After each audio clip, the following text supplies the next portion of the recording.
Hello ಎಲ್ರಿಗೂ ನಮಸ್ಕಾರ. Welcome back to my channel. ಇವತ್ತಿನ ವಿಚಾರ ಏನಪ್ಪ ಅಂದರೆ, ದೆಹಲಿ ಡೆವಲಪ್ಮೆಂಟ್ ಅಥಾರಿಟಿಯಲ್ಲಿ ಇದೀಗ ಹುದ್ದೆಗಳು ಖಾಲಿ ಇದ್ದು ಅಪ್ಲೈ ಮಾಡುವಂಥವ್ರು ಆನ್ಲೈನ್ ಮೂಲಕ ಅಪ್ಲೈ ಮಾಡ್ಬೋದಾಗಿರುತ್ತೆ. ಹಾಗೆ ಈ ಹುದ್ದೆ ಅಫಿಷಿಯಲ್ ವೆಬ್ಸೈಟ್ ಬಂದು www.dda.government.in ಈ ಒಂದು ಹುದ್ದೆ ಅಫಿಷಿಯಲ್ ವೆಬ್ಸೈಟ್ ಆಗಿರುತ್ತೆ. ಹಾಗೆ ನಮ್ಮ ಚಾನಲಲ್ಲಿ ಯಾರಾದರೂ ಹೊಸದಾಗಿ ವೀಡಿಯೋ ನೋಡ್ತಿರೋಂಥವ್ರಾದರೆ ಪ್ಲೀಸ್ ನಮ್ಮ ಚಾನಲ್ನ ಸಬ್ಸ್ಕ್ರೈಬ್ ಮಾಡ್ಕೊಳ್ಳಿ. ಹಾಗೆ ಪಕ್ಕದಲ್ಲಿರೋ ಬೆಲ್ ಐಕನ್ನ ಕೂಡ ಕ್ಲಿಕ್ ಮಾಡಿ. ಇನ್ನು ಈ ಒಂದು ಹುದ್ದೆಗೆ ಅಪ್ಲೈ ಮಾಡಲು ಅಕ್ಟೋಬರ್ 6ನೇ ತಾರೀಕಿಂದ ಪ್ರಾರಂಭವಾಗ್ತಾ ಇದ್ದು ನವೆಂಬರ್ 5ನೇ ತಾರೀಕು ಅಪ್ಲೈ ಮಾಡಲು ಕೊನೆ ದಿನಾಂಕ ಇರುತ್ತೆ. ಹಾಗೆ ಇದಕ್ಕೆ ಆನ್ಲೈನ್ ಎಕ್ಸಾಮಿನೇಷನ್ ಕೂಡ ಇರುತ್ತೆ. ಟೋಟಲಾಗಿ 2 ಎಕ್ಸಾಮಿನೇಷನ್ ಇದ್ದು ಅದರಲ್ಲಿ ಫಸ್ಟ್ ಸ್ಟೇಜ್ ಆಫ್ ಎಕ್ಸಾಮಿನೇಷನ್ ಬಂದು ಡಿಸೆಂಬರ್ ಅಥವಾ ಜನವರಿ ಮಂತ್ನಲ್ಲಿ ಇರುತ್ತೆ. ಇನ್ನು ಸ್ಟೇಜ್ 2 ಎಕ್ಸಾಮಿನೇಷನ್ ಬಂದು ನಿಮಗೆ ವೆಬ್ಸೈಟಲ್ಲೇ ತಿಳಿಸ್ತಾರೆ. ಇನ್ನು ಈ ಒಂದು ಹುದ್ದೆಗೆ ಅಪ್ಲೈ ಮಾಡುವಂಥವ್ರು ಈ ಹುದ್ದೆ ಅಫಿಷಿಯಲ್ ವೆಬ್ಸೈಟ್ ಆದ www.dda.government.in ಈ ಒಂದು ವೆಬ್ಸೈಟಲ್ಲಿ ಹೋಗಿ ಜಾಬ್ಸ್ ಆ್ಯಂಡ್ ಇಂಟರ್ನ್ಶಿಪ್ ಮೇಲೆ ಕ್ಲಿಕ್ ಮಾಡಿದ್ರಪ್ಪ ಅಂದರೆ ವ್ಯೂಸ್ ಆಲ್ ಅಂತ ಓಪನ್ ಆಗುತ್ತೆ. ಅದಾದಮೇಲೆ ಲೇಟೆಸ್ಟ್ ಜಾಬ್ಸ್ ಅಂತ ಕ್ಲಿಕ್ ಮಾಡಿದ್ರೆ ಜಾಬ್ಸ್ ಕ್ಯಾಟಗರಿ ಅಂತ ಓಪನ್ ಆಗುತ್ತೆ. ಅದರಲ್ಲಿ ನೀವು ಡೈರೆಕ್ಟ್ ರಿಕ್ರೂಟ್ಮೆಂಟ್ ಅಂತ ಓಪನ್ ಆಗಿದ್ದರೆ ಈ ಒಂದು ಹುದ್ದೆಗೆ ಅಪ್ಲೈ ಮಾಡಲು ನಿಮಗೆ ನೋಟಿಫಿಕೇಷನ್ ಅನ್ನೋದು ಸಿಗುತ್ತೆ. ಇನ್ನು ಯಾವೆಲ್ಲ ಹುದ್ದೆ ಇದ್ದಾವೆ ಅಂತ ನೋಡೋದಾದರೆ, ಡೈರೆಕ್ಟರ್ ಇದು ಆರ್ಟಿಟೆಕ್ಚರ್ನ ವೇಕೆನ್ಸೀಸ್ ಒಟ್ಟು 4 ವೇಕೆನ್ಸೀಸ್ ಖಾಲಿ ಇದ್ದು ಇದರಲ್ಲಿ UR EW CC/ST ಹಾಗೆ PWBD ಕ್ಯಾಟಗರಿ ಕೂಡ ರಿಸರ್ವೇಷನ್ ಅನ್ನೋದು ಇರುತ್ತೆ.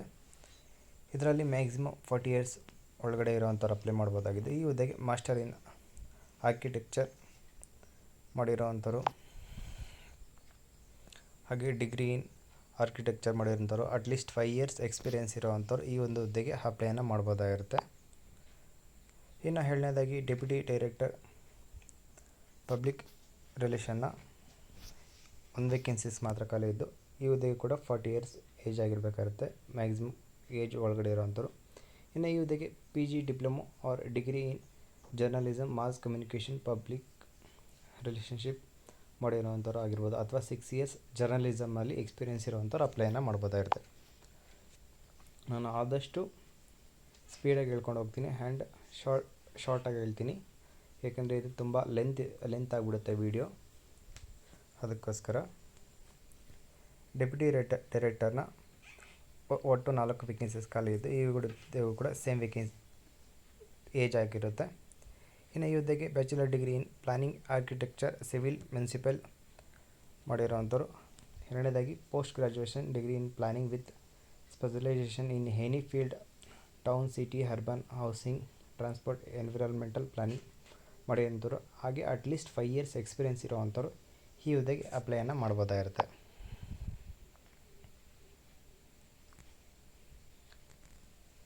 ಇನ್ನು 4ನೇದಾಗಿ ಅಸಿಸ್ಟೆಂಟ್ ಡೈರೆಕ್ಟರ್ನ ಪ್ಲಾನಿಂಗ್ ಡಿಪಾರ್ಟ್ಮೆಂಟ್ನಲ್ಲಿ ಒಟ್ಟು 19 ವೇಕೆನ್ಸೀಸ್ ಖಾಲಿ ಇದ್ದು ಈ ಹುದ್ದೆಗೆ ಬ್ಯಾಚುಲರ್ ಡಿಗ್ರಿ ಇನ್ ಪ್ಲಾನಿಂಗ್ ಹಾಗೆ ಆರ್ಕಿಟೆಕ್ಚರ್, ಸಿವಿಲ್, ಮುನ್ಸಿಪಲ್ ಇಂಜಿನಿಯರಿಂಗ್ ಅಥವಾ ಮಾಸ್ಟರ್ ಡಿಗ್ರಿ ಇನ್ ಮಾಡಿರೋವಂಥವ್ರು ಅಪ್ಲೈನ ಮಾಡ್ಬೋದಾಗಿರುತ್ತೆ. ಇನ್ನು 7ನೇದಾಗಿ post graduation degree in planning ಮಾಡಿರೋವಂಥವ್ರು ಕೂಡ ಈ ಹುದ್ದೆಗೆ ಅಪ್ಲೈನ್ ಮಾಡ್ಬೋದಾಗಿರುತ್ತೆ. ಇನ್ನು ಮ್ಯಾಕ್ಸಿಮಮ್ ಏಜ್ ಬಂದಿದ್ದಕ್ಕೆ 35 ಇಯರ್ಸ್ ಆಗಿರುತ್ತೆ. ಇನ್ನು 5ನೇದಾಗಿ ಅಸಿಸ್ಟೆಂಟ್ ಡೈರೆಕ್ಟರ್ನ ಒಟ್ಟು 8 ವೇಕೆನ್ಸೀಸ್ ಖಾಲಿ ಇದ್ದು ಈ ಹುದ್ದೆಗೆ ಕೂಡ ಸೇಮ್ ಏಜ್ ಆಗಿರುತ್ತೆ. ಇನ್ನು ಈ ಹುದ್ದೆಗೆ post graduation qualification in either in architecture ಅಥವಾ ಅರ್ಬನ್ ಡಿಸೈನಿಂಗ್ ಮುಗಿಸಿರೋವಂಥವ್ರು ಹಾಗೆ ಡಿಗ್ರಿ ಇನ್ ಆರ್ಕಿಟೆಕ್ಚರ್ ಮಾಡಿರೋವಂಥವ್ರು ಹಾಗೆ member in council of architecture ಇರೋವಂಥವ್ರು ಈ ಹುದ್ದೆಗೆ ಅಪ್ಲೈನ ಮಾಡ್ಬೋದಾಗಿರುತ್ತೆ. ಇನ್ನು ಅಸಿಸ್ಟೆಂಟ್ ಡೈರೆಕ್ಟರ್ನ ಲ್ಯಾಂಡ್ಸ್ಕೇಪ್ಗೆ ಒಟ್ಟು 1 ವೇಕೆನ್ಸೀಸ್ ಖಾಲಿ ಇರುತ್ತೆ.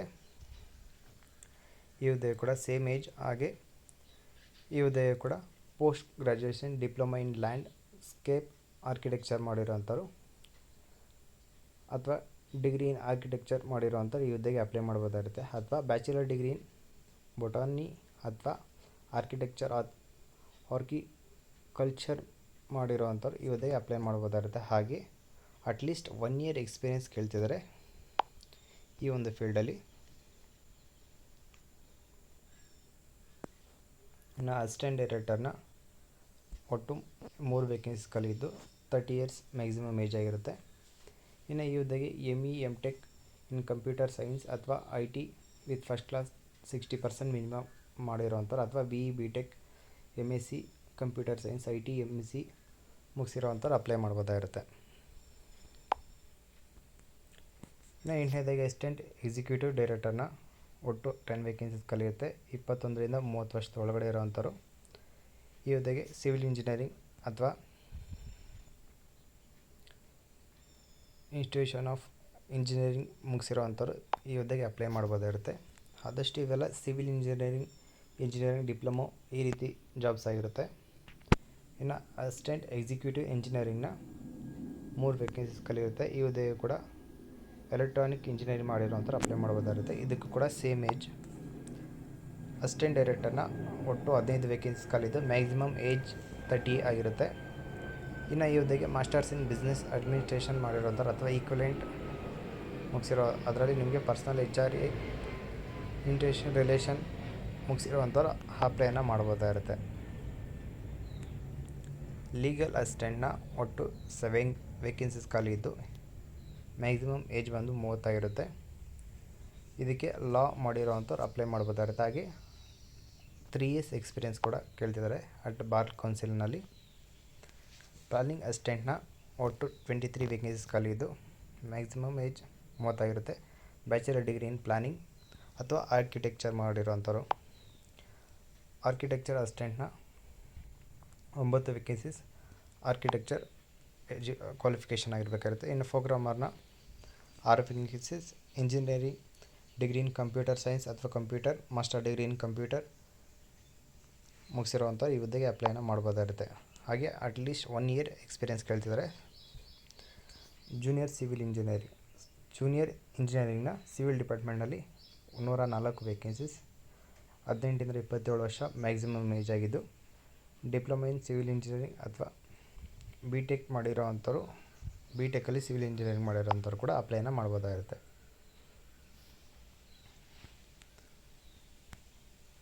ಜೂನಿಯರ್ ಇಂಜಿನಿಯರಿಂಗ್ನ ಎಲೆಕ್ಟ್ರಿಕಲ್ ಆ್ಯಂಡ್ ಮೆಕ್ಯಾನಿಕಲ್ ಡಿಪಾರ್ಟ್ಮೆಂಟ್ನಲ್ಲಿ ಒಟ್ಟು 67 ವೇಕೆನ್ಸೀಸ್ ಸೇಮ್ ಏಜ್ ಆಗಿರುತ್ತೆ. ಇದಕ್ಕೂ ಕೂಡ ಎಲೆಕ್ಟ್ರಿಕಲ್ ಹಾಗೆ ಮೆಕ್ಯಾನಿಕಲ್ ಇಂಜಿನಿಯರಿಂಗ್ ಮಾಡಿರೋವಂಥವ್ರು ಅಪ್ಲೈ ಮಾಡ್ಬೋದಾಗಿರುತ್ತೆ. ಇನ್ನು ಸೆಕ್ಷನಲ್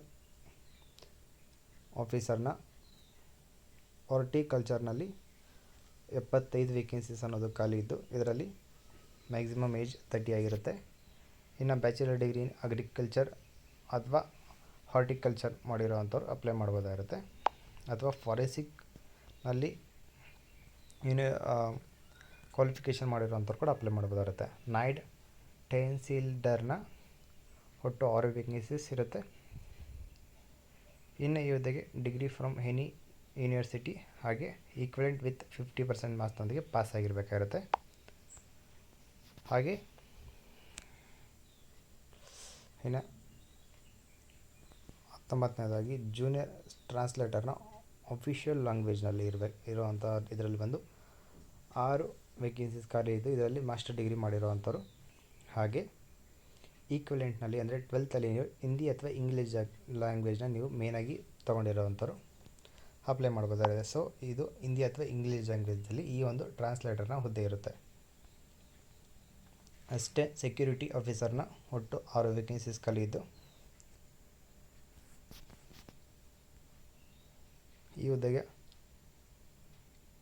ಫಿಸಿಕಲ್ ಕೂಡ ಕೇಳ್ತಿದ್ದಾರೆ, ಫಿಸಿಕಲಿ ಫಿಟ್ ಆಗಿರೋ ಕೂಡ ಕೇಳ್ತಿದ್ದಾರೆ. ಇದಕ್ಕೆ ಹುದ್ದೆಗೆ bachelor degree ಮಾಡಿರೋವಂಥವ್ರು, height 170 centimetre ಇರಬೇಕಾಗಿರುತ್ತೆ.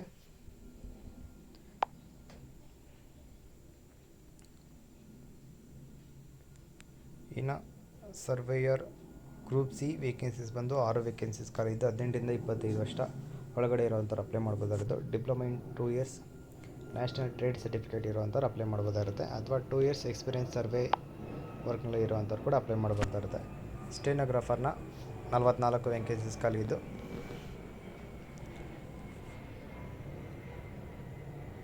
44 vacancies ಖಾಲಿ ಇದ್ದು ಇದ್ರಾಗೆ ಸೀನಿಯರ್ ಸೆಕೆಂಡರಿ ಸರ್ಟಿಫಿಕೇಟ್ ಇರೋವಂಥವ್ರು 12th ಕ್ಲಾಸ್ನಲ್ಲಿ ಪಾಸಾಗಿ ಇರೋವಂಥವ್ರು ಈ ಹುದ್ದೆಗೆ ಅಪ್ಲೈನ ಮಾಡ್ಬೋದಾಗಿರುತ್ತೆ. ಪಟ್ವಾರಿ 79 ವೇಕೆನ್ಸೀಸ್ ಖಾಲಿ ಇದ್ದು ಇದರಲ್ಲಿ ಗ್ರ್ಯಾಜುಯೇಷನ್ ಮಾಡಿರೋಂಥವ್ರು ಅಪ್ಲೈ ಮಾಡ್ಬೋದಾಗಿರುತ್ತೆ.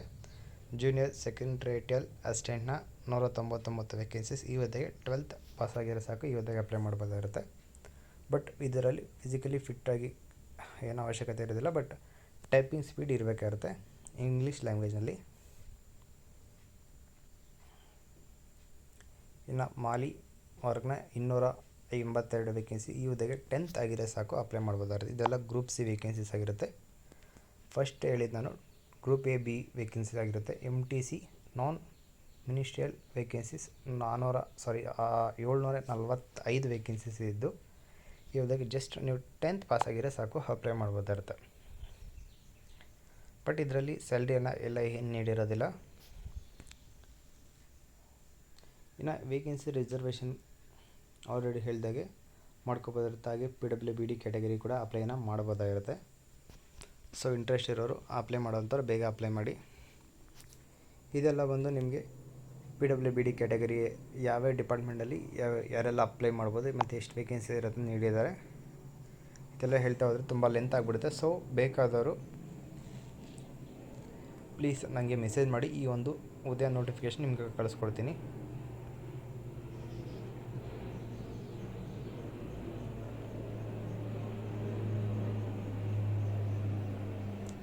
ಇನ್ನು ಏಜ್ ಲಿಮಿಟಲ್ಲಿ ಏಜ್ ರಿಲ್ಯಾಕ್ಸೇಷನ್ ಕೂಡ ಸಿಗ್ತಾಯಿದೆ. ಅದರಲ್ಲಿ SC/STಗೆ 5 ಇಯರ್ಸ್, OBCಗೆ 3 ಇಯರ್ಸ್, PWBD ಕ್ಯಾಟಗರಿಗೆ 10 ಇಯರ್ಸ್. ಅದರಲ್ಲಿ SC/ST ಆದರೆ 15 ಇಯರ್ಸ್, OBC ಆದರೆ 13 ಇಯರ್ಸ್ವರೆಗೂ ಇರುತ್ತೆ.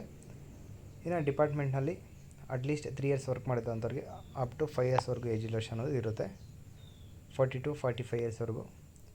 ಇನ್ನು ಗ್ರೂಪ್ ಬಿ ಎ ಮತ್ತು ಗ್ರೂಪ್ ಈ ಹುದ್ದೆಗೆ ಬಂದು ಎಕ್ಸ್-ಸರ್ವಿಸ್ಮೆನ್ ಅಭ್ಯರ್ಥಿ ಏನಾದರೂ ಅಪ್ಲೈ ಮಾಡ್ತಿದ್ದಾರೆ ಮ್ಯಾಕ್ಸಿಮಮ್ 5 ಇಯರ್ಸ್ವರೆಗೂ ಏಜ್ ರಿಲ್ಯಾಕ್ಸೇಷನ್ ನೀಡ್ತಿದ್ದಾರೆ.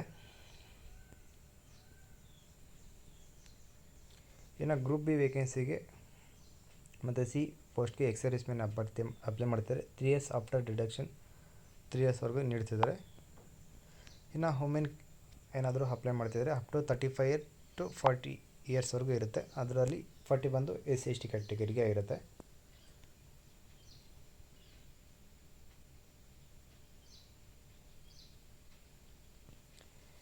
ಇನ್ನು ಎಕ್ಸಾಮಿನೇಷನ್ ಫೀಸ್ನ ನೋಡೋದಾದರೆ ಈ ಒಂದು ಎಕ್ಸಾಮಿನೇಷನ್ ಬಂದು 2,500 ರೂಪಾಯಿ ಎಕ್ಸಾಮಿನೇಷನ್ ಫೀಸ್ ಅನ್ನೋದಿರುತ್ತೆ. ಇದು ನಾನ್ ರಿಫಂಡಬಲ್ ಅಮೌಂಟ್ ಆಗಿದ್ದು ಯುವರ್ OBC ಆಗಿ EWS ಅಭ್ಯರ್ಥಿಗೆ ಈ ಒಂದು ಎಕ್ಸಾಮಿನೇಷನ್ ಫೀಸ್. ಇನ್ನು ಉಳಿದ PWBD ಟ್ರಾನ್ಸ್ಜೆಂಡರ್ ಎಕ್ಸ್-ಸರ್ವಿಸ್ಮೆನ್ ಫೀಮೇಲ್ ಹಾಗೆ SC/ST ಈ ಒಂದು ಕ್ಯಾಂಡಿಡೇಟ್ಗೆ 1,500 ರೂಪಾಯಿ ಈ ಎಕ್ಸಾಮಿನೇಷನ್ ಫೀಸ್ ಇರುತ್ತೆ. ಆ್ಯಂಡ್ ರಿಫಂಡಬಲ್ ಅಮೌಂಟ್ ಕೂಡ ಇದಾಗಿರುತ್ತೆ. ನೀವು ಈ ಒಂದು ಎಕ್ಸಾಮಿನೇಷನ್ ಫೀಸ್ನ ನಾರ್ಮಲಾಗಿ UPI ಮೂಲಕನೇ ಪೇ ಮಾಡ್ಬೋದಾಗಿರುತ್ತೆ.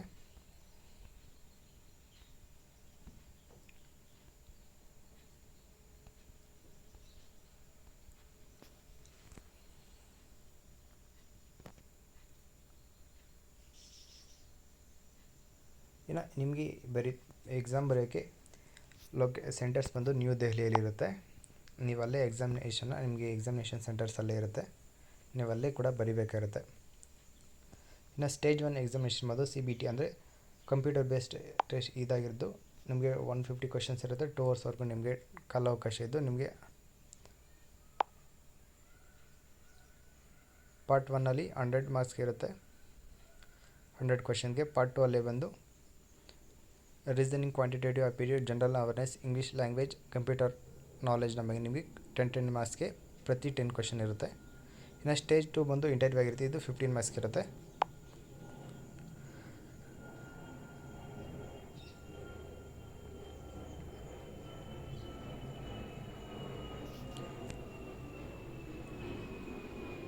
ಹಾಗೆ ಪ್ರತಿಯೊಂದು ರಾಂಗ್ ಆನ್ಸರ್ಗೂ ಕೂಡ 1/3 ಆಫ್ ಮಾರ್ಕ್ಸ್ನ ಕೂಡ ಡಿಡಕ್ಟ್ ಮಾಡ್ತಾರೆ. ಇನ್ನು ಮಿನಿಮಮ್ ಕ್ವಾಲಿಫೈಯಿಂಗ್ ಮಾರ್ಕ್ಸ್ ಬಂದು URಗೆ 40%, SC/STಗೆ 30% OBCಗೆ 35, EWSಗೂ ಕೂಡ 35 ಮಾರ್ಕ್ಸ್ ನೀವು ಮಿನಿಮಮ್ ಕ್ವಾಲಿಫೈಯಿಂಗ್ ಮಾರ್ಕ್ಸ್ ಆಗಿರುತ್ತೆ.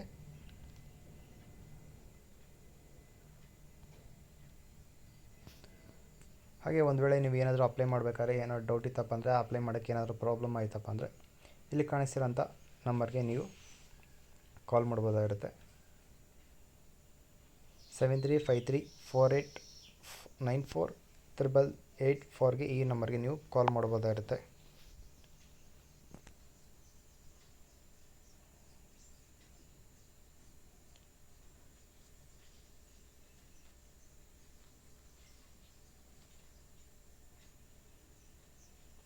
ಹಾಗೆ ಅಪ್ಲೈ ಮಾಡಬೇಕು. ಫಸ್ಟ್ ನೀವು ರಿಜಿಸ್ಟ್ರೇಷನ್ ಮಾಡ್ಕೋಬೇಕಾದ್ರೆ ನಿಮ್ಮದು ವ್ಯಾಲಿಡ್ ಹಾಗೆ ಆ್ಯಕ್ಟಿವ್ ಇರೋಂಥ ಮೊಬೈಲ್ ನಂಬರ್ ಆಗಿ ಇಮೇಲ್ನ ನೀಡಿ. ಏನೇ ಅಪ್ಡೇಟ್ ಬಂದರೂ ಆ ಒಂದು ಮೊಬೈಲ್ ನಂಬರ್ಗೆ ಬರುತ್ತೆ.